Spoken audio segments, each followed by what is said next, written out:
Olá pessoal, hoje eu quero mostrar para vocês como criar um mapa coroplético a partir de diferentes métodos de classificação de dados.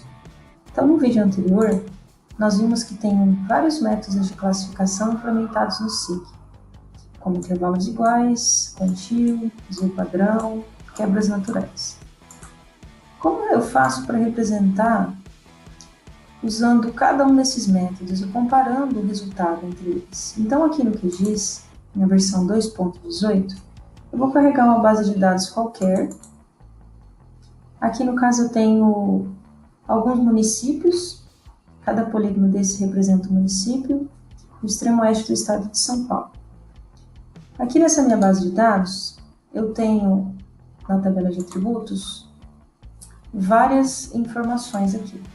Eu vou usar para ilustrar esse exemplo com vocês, essa coluna chamada taxa do ano de 2018, a cada 10 mil habitantes. Essa taxa, na realidade, faz menção aos dados de sífilis gestacional, ok? Então, para a gente criar uma representação coroplética, eu vou em propriedades do layer. Nessa janela eu preciso de um estilo. Aqui onde está símbolo simples, eu vou trocar para graduado, porque eu vou usar cores graduadas em seu valor ou tom de cinza para criar uma representação coroplética.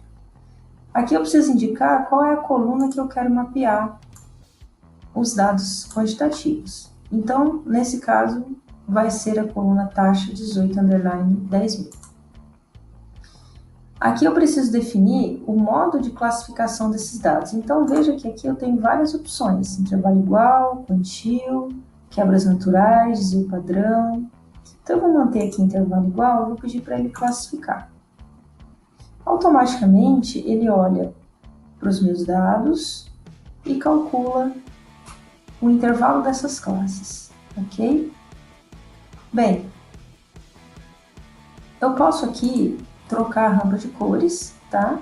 Ou manter essa como está. Lembrando que eu preciso criar uma ordem visual entre as minhas unidades administrativas. Então, aqui eu tenho um matiz azul, variando do mais claro ao mais escuro. Então, eu tenho uma ordem visual para representar essas quantidades, ok? Aqui em legenda, eu posso clicar. Eu tenho valores, tenho a legenda, que é o que o usuário vai visualizar, e também tenho aqui o histograma, que ele vai me mostrar os valores que eu tenho para essa minha representação. Então, veja aqui que eu tenho o limite de cada uma dessas classes e como estão esses valores distribuídos ao longo dessas classes, ok? Voltando aqui para a classe, eu posso dar um aplicar e imediatamente, ok, eu tenho aqui a representação por intervalos iguais. Como nós queremos comparar o resultado visual, eu vou fazer o seguinte: eu vou renomear primeiro esse layer aqui, ó, renomear. Só colocar aqui, underline, intervalo igual, tá? Eu vou carregar um outro layer, agora sem classificar. Novamente eu vou em propriedades, e agora eu vou trocar o método. Então aqui eu vou colocar graduado novamente, a mesma coluna que eu quero mapear, só que aqui eu não quero intervalo igual, eu quero quantio. Então eu peço para ele classificar, tá? Eu vou usar a mesma rampa de cores para vocês não se confundirem. Lembrando que eu tenho aqui o histograma e já mudou a forma como ele agrupou os meus dados, tá? O histograma é uma variável interessante para a gente comparar, para a gente analisar como está a distribuição dos nossos dados, ok? Bem, aqui eu vou dar um aplicar, ok? Então, veja, eu vou renomear aqui também, como eu fiz anteriormente. Então, nesse caso, vai ser o quantio, tá? Então, vocês estão vendo aqui o quantio. Quando eu desligo, eu tenho aqui intervalo igual, tá? Vou carregar mais um layer e novamente em propriedades, graduado, marco aqui a coluna que eu quero e troco aqui por quebras naturais. Ou vamos fazer desvio padrão primeiro. Nesse caso, vou dar um classificar. Veja aqui que ele chama de Standard Deviation, tá? Desvio padrão, ok? Então, lembrando que ele faz em relação à média, né? Então, aqui ele usa o número de classes necessário para compor todo o meu conjunto amostral, ok? Aplico e dou um OK. Então, aqui, renomear novamente, renome. Vou chamar ele de desvio padrão, DP. Bem, um outro que eu quero mostrar para vocês, e um último, é o intervalos e otimização de Jenkins, ou quebras naturais. Então, vou carregar novamente o layer, botão direito, propriedades, graduado, a coluna, taxa de cifras a cada 10.000. Aqui eu vou trocar por quebras naturais e classifico, ok? Então, aplico, ok. Aqui, renomear. Veja que eu fiz esse processo 4 vezes, porque eu quero mostrar esses 4 métodos, tá?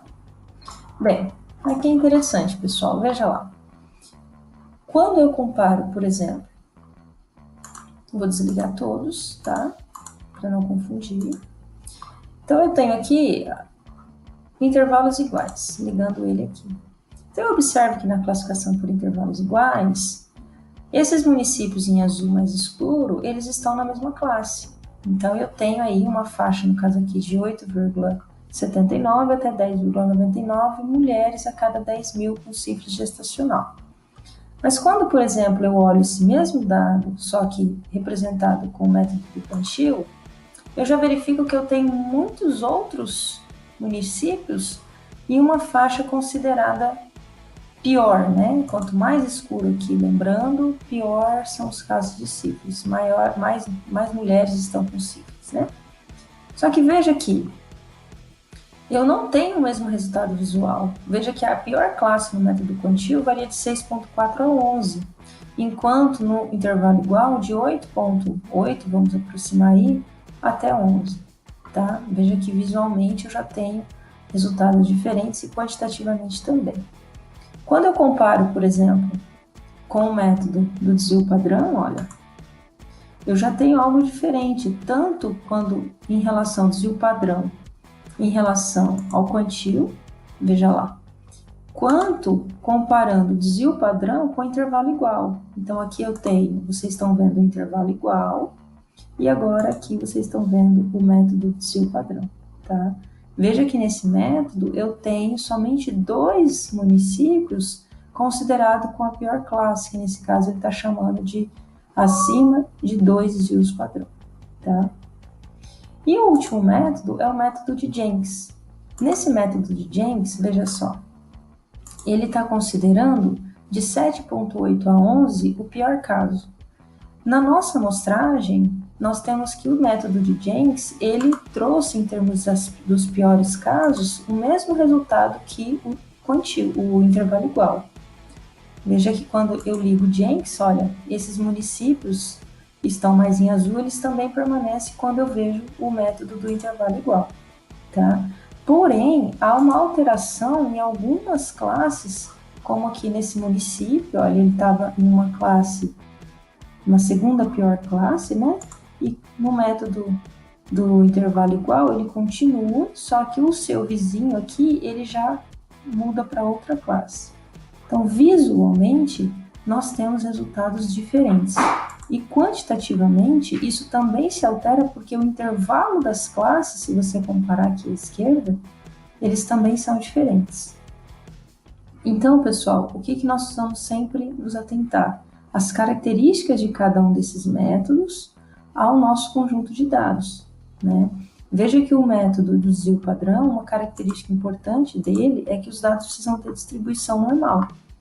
Então, quando nós olhamos lá em propriedades e nós verificamos o histograma, veja que ele mostra claramente que os seus dados não têm uma distribuição normal. Então, esse já não seria um método adequado para a gente trabalhar, ok?